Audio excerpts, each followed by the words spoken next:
Les téléphones à cadran et les piluliers n'avaient pas fait disparaître nos anxiétés existentielles. Place à l'Internet.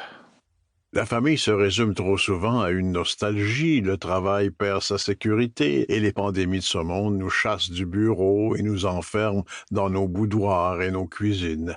Le pays politique déçoit, la religion est démasquée ou devrait l'être et on sait le mal des abus de drogue. Que reste-t-il pour nous aider à calmer nos bobos de l'âme? L'Internet, qui a droit à sa majuscule. Comme dit si bien mon ami blogueur Gérard Pontieux, c'est bon pour ce qu'on a.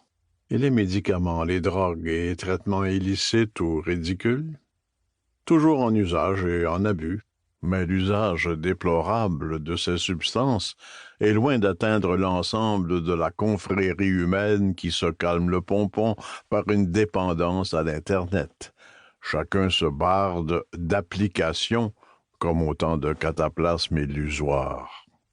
L'Organisation mondiale de la santé estime que 230 millions d'entre nous, soit 5% de la population mondiale, consomment à des fréquences diverses des drogues. Et 10% d'entre nous goberaient des médicaments dont nos gouvernements permettent l'usage pour nous calmer le pompon anxieux et garnir les coffres des fabricants. L'ONU affirme qu'on dénombre environ 27 millions d'usagers problématiques de drogue, ce qui représente 0,6% de la population adulte mondiale. D'une manière générale, la consommation de drogue illicite serait stable dans le monde, bien qu'elle continue d'augmenter dans plusieurs pays en développement.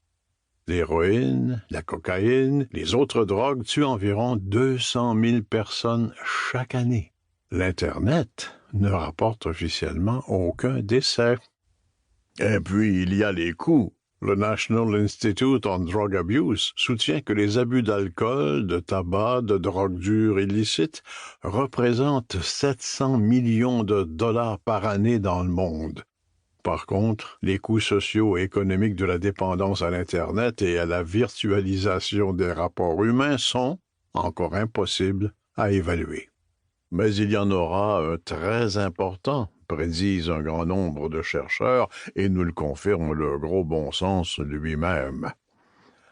L'avènement de l'Internet est un tsunami scientifique, culturel, psychologique, politique, qui menace ou soigne l'humanité dans un immense bond en avant qui pourrait en essouffler plusieurs. Selon l'International Telecommunication Union, la population mondiale atteindra sous peu les 8 milliards.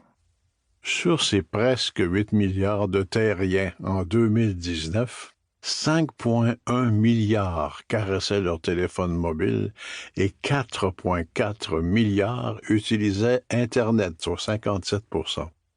Selon ce chiffre, le nombre d'utilisateurs du Web s'est accru de 9,1%. Tandis que la population mondiale n'a progressé que de 1,1%.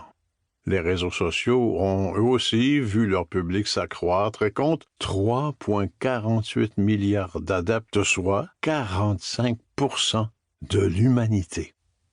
Ce sont les chiffres officiels de 2019. Et la ruée vers le gig et le virtuel s'est encore accrue de façon exponentielle depuis. Les moutons de Panurge se sentent moins seuls. Mon pays, ce n'est pas un pays, c'est l'Internet, pourrait maintenant chanter Gilles Vigneault.